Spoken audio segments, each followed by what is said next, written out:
जय हिंद, जय Bharat, all cadets.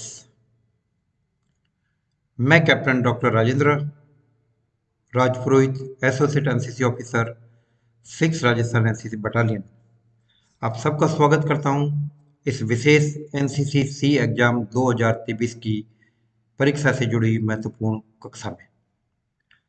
जैसा कि कैडेट्स में आपको बता चुका हूं कि हमारे द्वारा आयोजित की जाने वाली इन लिखित परीक्षा की कक्षाओं का सबसे मुख्य उद्देश्य यह है कि एनसीसी एग्जाम में हमारे कैडेट किसी से भी पीछे नहीं रहे, सबसे आगे रहे और न केवल एनसीसी परीक्षा उत्तीर्ण करे बल्कि बेहतरीन ग्रेड के साथ, अल्फा ग्रेड के साथ इस सफलता को हासिल करे। इसी मकसद को ध्यान में रखते हुए यह कक्षा आयोजित की जा रही है। इसके अलावा मैं यह भी चाहूँगा कि कैडेट इन कक्षाओं में काफ़ी गंभीरता के साथ रुचि ले और इस वीडियो को पूरा देखें। इससे पहले की कक्षा में कैडेट मैंने आपसे चर्चा की थी एक उस संभावित परिवर्तन के बारे में जो शायद आपको इस वर्ष एनसीसी परीक्षाओं में देखने को मिल सकता है, और ये परिवर्तन है आपके एग्जामिनेशन पैटर्न के बारे में।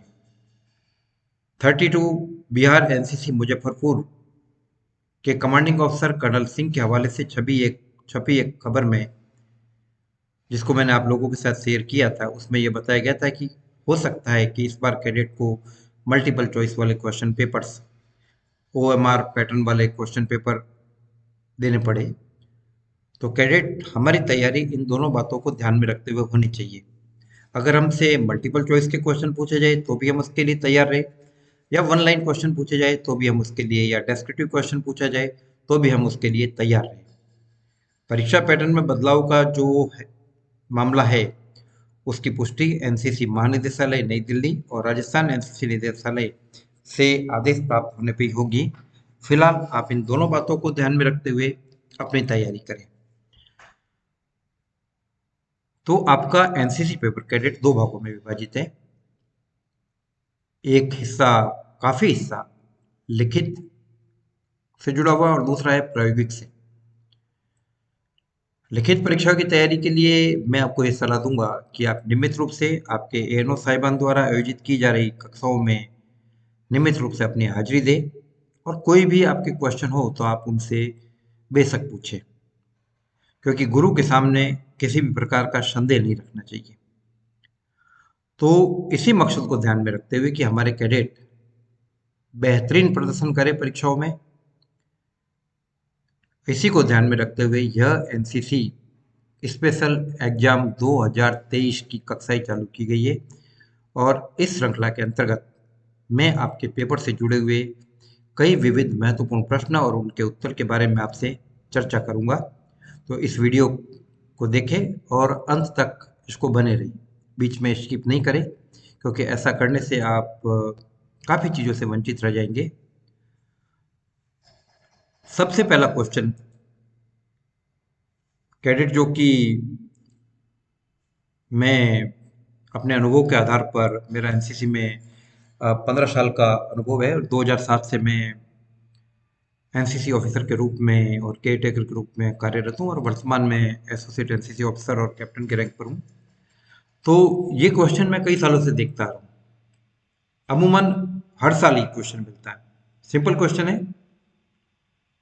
क्वेश्चन का नाम है कैडेट ड्रिल कितने प्रकार का होता है। आपको टाइप ऑफ ड्रिल लिखना है और उनका नाम लिखना है। आप अपने दिमाग के अंदर सोच के रखिए और देखिए कि ये कितने प्रकार का होता है। आपके सामने विकल्प होंगे, क्या 3 प्रकार का, क्या 2 प्रकार का, क्या 4 प्रकार का, क्या 6 प्रकार का। अब ये क्वेश्चन ऐसा है, देखिए, जिसके लिए आपको तैयार रहना है कि आप इसका एक लाइन में भी उत्तर लिख सकते हैं और मल्टीपल चॉइस में भी आप इसका जवाब दे सकते हैं। तो मेरे ख्याल से कैडेट्स, आपने अपने दिमाग में ये सोच लिया होगा कि ड्रिल कितने प्रकार की होती है और उनका नाम। देखिए कितने के सोची हुई चीजें अपनी सही होती है। कैडेट, इसका जवाब है ड्रिल 2 प्रकार का होता है। एक तो होता है ओपन ड्रिल और दूसरा होता है क्लोज ड्रिल। अब हम बढ़ते हैं अगले क्वेश्चन की तरफ, जिसमें आपसे ये पूछा जाता है कि ओपन ड्रिल किसे कहा जाता है। देखो बच्चों, दिमाग में आप अपना आंसर सोच के रखिए, और जब आगे मैं आपको आंसर बताऊंगा स्लाइड के रूप में, तो आप उससे कंफर्म कीजिए कि आपने कितनी तैयारी की है। तो आइए इसका जवाब देखते हैं। युद्ध के दौरान खुले मैदान में की जाने वाली कार्रवाई या ड्रिल, उसी को हम ओपन ड्रिल के नाम से जाने जाते हैं। पेन और नोटबुक साथ में लेकर तैयार रखिए, आप अपने हाथ से खुद लिखेंगे, आपको याद हो जाएगा। तो युद्ध के दौरान खुले मैदान में की जाने वाली ड्रिल की कार्रवाई, उसको कहते हैं ओपन ड्रिल। महत्वपूर्ण प्रश्न है, 2 नंबर का प्रश्न पूछा जाता है। ड्रिल का जो दूसरा टाइप है क्लोज ड्रिल, वो किसे कहा जाता है? कौन सी ड्रिल को क्लोज ड्रिल कहते हैं? देखते हैं इसका जवाब क्या है। आप सोचिए। शांति काल के दौरान, कल छपा है गलती से, काल है ये। शांति काल के दौरान जवानों के सामान्य अभ्यास हेतु की जाने वाली ड्रिल को क्लोज ड्रिल कहा जाता है। यह शांति काल के दौरान होती है, किसी भी प्रकार की वॉर कंडीशन नहीं है। सामान्य रूटीन डेज के अंदर एनसीसी कैडेट्स या जवानों द्वारा की जाने वाली ड्रिल को क्लोज ड्रिल कहा जाता है। अब देखिए क्वेश्चन है सैल्यूट के बारे में, काफी इंपॉर्टेंट सवाल है। कई टाइप के सैल्यूट होते हैं। जनरल सैल्यूट, सलामी शस्त्र, राइफल सैल्यूट, राष्ट्रीय सैल्यूट, बर्ड सैल्यूट, कई टाइप के सैल्यूट होते हैं। तो उसमें सबसे बड़ा सैल्यूट होता है राष्ट्रीय सैल्यूट, जिसको हम कहते हैं नेशनल सैल्यूट। तो बच्चों आपसे क्वेश्चन है कि राष्ट्रीय सैल्यूट किसे लागू हुई? अपने जहन में, अपने दिमाग में इस प्रश्न का उत्तर सोच कर रखिए और देखते हैं कितनों को इसका जवाब पता है। जैसा कि नाम से स्पष्ट है, सबसे बड़े सैल्यूट कैटेगरी में शामिल किया जाने वाला ये सैल्यूट नेशनल सैल्यूट राष्ट्रपति, राज्यपाल और देश के तिरंगा ध्वज को दिया जाता है। इसके अलावा कोई और ऑथराइज नहीं है इसके लिए। अगला क्वेश्चन कैडेट फिर आपसे, ये क्वेश्चन कैडेट ऐसा है कि जो याद करने का नहीं है बल्कि देखने का है। ये इस बात पर डिपेंड करेगा कि आपने अपने एनसीसी कैंपों में जो आपके बैटलियंस द्वारा आयोजित किए जाते हैं, उसमें आपने इस चीज़ को कितना गहराई के साथ ऑब्जर्व किया। और बेसिकली मैं आपको बता दूं कि ड्रिल से जुड़े हुए जितने भी सवाल है वो आपके द्वारा आपकी ग्राउंड पर की जाने वाली एक्टिविटी से संबंधित है। विश्राम की स्थिति क्या है, सावधानी की स्थिति क्या है, पंजों से पंजों का गैप क्या है, एडी टू एडी का गैप क्या है, ये आप खुद करते तो आपको पता होना चाहिए। तो सेम वही चीज है कि क्वार्टर गार्ड पर कितने गार्ड खड़े होते हैं, दिमाग में सोच कर रखिए। क्या 2, क्या 4, क्या 6, क्या 8, क्या 10? देखते हैं कितने कैडेट ने अपने दिमाग में सही सोचा है। आपको अपना मूल्यांकन स्वतः करना है। तो कैडेट इसका जवाब है 8, 08। टोटल 8 गार्ड्स, केवल कुल मिला के 8 गार्ड क्वार्टर गार्ड के ऊपर लगाए जाते हैं।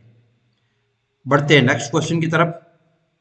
जनरल सलामी शस्त्र किसे दिया जाता है? कैडेट दिमाग में ध्यान रखिए, यदि आपने अपनी एनसीसी हैंडबुक को गहराई के साथ पढ़ रखा है और आपने आपके एनओ साहिबान द्वारा आयोजित की गई क्लासेज को काफी गंभीरता के साथ अगर भाग लिया है, तो आप इसका जवाब बड़ी आसानी के साथ दे सकते हैं। जनरल सलामी शस्त्र किसे दिया जाता है? कैडेट्स दिमाग में इसका उत्तर सोच कर रखे। देखते हैं किस किसका सही है। आंसर आने वाला है 1, 2, 3 और 4। मेजर और इससे ऊपर के रैंक के अधिकारी को यह दिया जाता है। आपको यह पता होना चाहिए कैडेट कि आप मेजर को कैसे पहचानेंगे यूनिफॉर्म के अंदर। तो हम आपको बता दें कि मेजर वो अधिकारी है जिनके कंधे पर अशोक स्तंभ लगा होता है। कैडेट कंफ्यूज मत हो जाना, मेजर और सूबेदार मेजर के बीच में सूबेदार मेजर के भी कंधे पे अशोक स्तंभ होता है, लेकिन सूबेदार मेजर के अशोक स्तंभ के साथ एक चिंदी होती है, एक पट्टी होती है, जबकि मेजर साहब के कंधे पर केवल अशोक स्तंभ होता है। तो इस बात को आप अच्छी तरीके से देखना। तो मेजर और इससे ऊपर के रैंक के अधिकारी को दिया जाता है। अगला क्वेश्चन कैडेट्स फिर आपकी ग्राउंड एक्टिविटी से संबंधित है, ड्रिल से। समीक्षा क्रम में आप यानी कोई कैडेट कितना कदम चला जाता है, कितने कदम चला जाता है कैडेट के लिए? दिमाग में सोचिए, क्या 9 कदम, क्या 12 कदम, क्या 13 कदम, क्या 14 कदम, क्या 18 कदम? अपने दिमाग में सोचिए, काउंट कीजिए ग्राउंड के अंदर जब आप समीक्षा क्रम में चले होंगे। हाँ, यदि चले होंगे तो। नहीं चले तो फिर भगवानी मालिक है। देखिए क्या जवाब है आपका। सही जवाब है कैडेट 14 कदम, 14 कदम। काफी महत्वपूर्ण सवाल। 2020 की परीक्षाओं में पूछा गया, 2016 में पूछा गया, 2013 में भी ये पूछा गया। मैं हर साल एनसीसी बी और सी परीक्षाओं में इस प्रकार के क्वेश्चन को देखता हूं और मेरी कोशिश यह है कि उन महत्वपूर्ण क्वेश्चन पेपर के सार को निकालकर मैं आपके सामने पेश करूं। तो कंटिन्यू देखते रहिए। निरीक्षण की कार्रवाई हमेशा किस लाइन में होती है? यह भी आपके ग्राउंड ऑब्जर्वेशन की बात है कैडेट। अगर ग्राउंड आपने गौर से देखा है तो आप निरीक्षण की कार्रवाई को भी अच्छी तरीके से समझ जाएंगे। निरीक्षण की कार्रवाई हमेशा किस लाइन में होती है? कैडेट इसका सही जवाब है कि निरीक्षण की कार्रवाई हमेशा खुली लाइन में होती है। नेक्स्ट क्वेश्चन बहुत ही आसान क्वेश्चन है, पर मैं कहता हूं कि अगर ये किसी किसी कैडेट को अगर ये नहीं आता है तो उसका एनसीसी में रहना एकदम व्यर्थ है। पीछे मुड़ की कमांड, अबाउट टर्न की कमांड किस पांव पर दी जाती है? सोचिए दिमाग में, आपको ज्यादा समय मैं नहीं दे रहा हूं और उत्तर की तरफ बढ़ रहा हूं। बाएं पैर पर, लेफ्ट लेग। पीछे मुड़ की कमांड हमेशा बाएं पैर पर यानी लेफ्ट लेग पर दी जाती है कैडेट। इस बात को अपने दिलो दिमाग में अच्छी तरीके से बिठा कर रखिए। फिर यह मत कहना कि कैप्टन राजपुरोहित ने बताया नहीं। आगे बढ़ते हम। ड्रिल का मकसद क्या है? काफी महत्वपूर्ण सवाल है कैडेट सी। 5 नंबर का सवाल मैंने परीक्षाओं में पूछे जाता देखा गया है कि ड्रिल क्यों की जाती है। ड्रिल के मकसद को अपने दिमाग में बिठाइए और इससे पहले मैं आपको बताता हूं कि ड्रिल क्या है। ड्रिल किसी काम को क्रमबद्ध तरीके से करने की रीति का नाम है, प्रोसीजर से करने की रीति का नाम है, उसको ड्रिल कहते हैं। कोई भी काम हम सिस्टमेटिक या प्रोसीजर वाइज करते हैं तो दैट इज ड्रिल। अब प्रश्न ये भी पैदा होता है कि ड्रिल का मकसद क्या है। आप दिमाग में सोच कर रखिए, मैं आपको अभी बताता हूँ। इससे पहले ड्रिल के बारे में आपको ये बता दूं कि ड्रिल की खोज 1666 में जर्मनी के मेजर जनरल ड्रोल ने की थी। तो ड्रोल साहब ने ड्रिल की खोज करते वक्त उनके दिमाग में, या ड्रिल का इजाद करते वक्त उनके दिमाग में क्या मकसद रहे, इन चीज़ों से के बारे में आपको पूछा जा रहा है। तो सोचता हूँ कि कुछ चीज़ें आप समझ गए होंगे, तैयार कर ली होगी। देखिए कि आप कितने सही है। नंबर 1 कैडेट, सबसे पहले फिर दोबारा रिपीट करूंगा, पेन और पेपर लेकर साथ बैठिए। प्रॉपर टर्न आउट और वियरिंग, यानी टर्न आउट का मतलब ये कि चलने का तरीका। आपको यूनिफॉर्म में देखकर लोगों में आपके प्रति गर्व की भावना विकसित हो। आपका यूनिफॉर्म पहनने का तरीका, टर्न आउट और wearing, that should be proper. Drill का यह मकसद है, आप में प्रॉपर टर्न आउट और वियरिंग ढंग से हो, इस चीज को डेवलप करना। दूसरी बात यह कि ड्रिल का मकसद है टीम भावना का विकास करना, यानी हम ग्रुप में मिलकर तालमेल के साथ काम करें। जैसा कि ड्रिल का जो उसूल है, नियम है, उसमें तीसरा नियम है कोऑर्डिनेशन। वही कोऑर्डिनेशन आपको इसी टीम भावना के रूप में बताया जा रहा है। तीसरा, लीडरशिप क्वालिटी का विकास। ड्रिल एक कैडेट को, एक जवान को बेहतरीन लीडर बनाती है। उसमें लीडरशिप क्वालिटी का, अपने ग्रुप के लिए आगे बढ़ने की क्वालिटी का विकास करती है। नंबर 4, ड्रिल ट्रूप्स में अनुशासन की भावना का विकास करती है, इसलिए ड्रिल करवाया जाता है। और सबसे महत्वपूर्ण, ड्रिल से आदेश मानने की आदत का विकास होता है, हुक्म या ऑर्डर फॉलो करने की आदत डेवलप होती है। तो इन्हीं मकसदों को लेकर ड्रिल करवाया जाता है। ड्रिल का ये मकसद है। आपको ये 5 पॉइंट तैयार रखने हैं। आपसे किसी भी रूप में पूछा जा सकता है, चाहे ये मल्टीपल चॉइस में भी पूछा जा सकता है, और या फिर आपसे वन लाइन क्वेश्चन के रूप में भी पूछा जा सकता है, डेस्क्रिप्टिव भी पूछा जा सकता है। जब तक पैटर्न क्लियर नहीं होता है तब तक हम इन दोनों चीज़ों के लिए तैयार रहे। नेक्स्ट क्वेश्चन, सावधान पोजीशन में, फिर ग्राउंड का क्वेश्चन है कैडेट। ग्राउंड में आप सावधान पोजीशन में खड़े रहते, अपने आप चेक कीजिए। सावधान पोजीशन में आपके पंजों के मध्य कितनी डिग्री का कोण बनेगा? वेरी इजी, देखते कितनी डिग्री का कोण बनेगा, ये चीज देखिए कैडेट। सही जवाब है 30 डिग्री का। नेक्स्ट क्वेश्चन, धीरे चल में, धीरे चल में, स्लो मार्च में 1 मिनट में कैडेट कितने कदम चलते? आपका जवाब होगा 70 कदम, 70 कदम। नेक्स्ट क्वेश्चन, एनसीसी छात्रा कैडेट 1 मिनट में तेज चल में कितने कदम लेती है? सोचिए, गर्ल्स कैडेट स्पेशली गौर कीजिए इस चीज को। मेरा ये वीडियो ज्यादा से ज्यादा लोग देखेंगे, सोचिए। बेसिकली मकसद तो मैंने बांगड़ कॉलेज के कैडेट्स के लिए बनाया है, लेकिन मैं चाहता हूं कि ज्यादा से ज्यादा लोग इसका फायदा लें। एनसीसी गर्ल्स कैडेट 1 मिनट में तेज चल में कितने कदम लेती है? सोचिए, 110 कदम। नेक्स्ट क्वेश्चन, ड्रिल के उसूल क्या है? किन बुनियादी सिद्धांतों के आधार पर ड्रिल किया जाता है? ड्रिल 3 उसूलों पर काम करती है। देखते हैं 3 उसूल कौन से।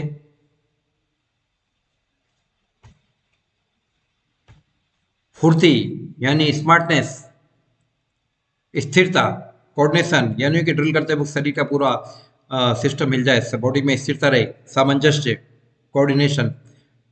एक अकेला व्यक्ति सामान्य तौर पे खुद आसानी से ड्रिल कर सकता है, लेकिन मजे की बात तभी है कि जब वो अपने ग्रुप के साथ कोऑर्डिनेशन करके, सामंजस्य कायम करके इसको करे। तो cadet, I think you are enjoy the class. आप क्लास एंजॉय कर रहे हैं। हर चीज को खुशी के साथ सीखिए। यह आपके एनसीसी एग्जाम से जुड़े हुए काफी महत्वपूर्ण विषय है, और भविष्य में जो आर्म्ड फोर्सेज में जाना चाहते हैं, जिस मकसद से ज़्यादातर लोग एनसीसी लेते हैं, उनके लिए सी सर्टिफिकेट और बी सर्टिफिकेट अच्छी ग्रेडिंग से प्राप्त करने के लिए बहुत जरूरी है। जितना बेहतरीन ग्रेड होगा, आगे की परीक्षाओं में उतनी ही आपकी सफलता की संभावना बढ़ जाएगी। क्वेश्चन नेक्स्ट, ड्रिल की बुरी आदतें। That should not be in drill, that should be habits that should be avoided during the drill. Drill में जो चीजें नहीं करनी चाहिए उनके बारे में बुरी आदतें। अनावश्यक हरकत करना, उस्ताद कुछ नहीं कह रहा है फिर भी आप अनावश्यक हरकत करो, that is not allowed in drill. Boot में उंगलियों को हरकत देना, यह भी नॉट अलाउड इन ड्रिल। आंखों को इधर उधर घुमाना, आंखों की पुतलियों को इधर उधर घुमाना, नो। पाँव घसीट कर चलना, ये चीजें ड्रिल में अलाउ नहीं है। एक सिंसियर कैडेट को इन बुरी आदतों से हमेशा बचना चाहिए। तो कैडेट, मैंने आपके लिए आज कुछ विशेष कक्षाएं आयोजित की। आगे हम और बात करेंगे। जय भारत, जय हिंद।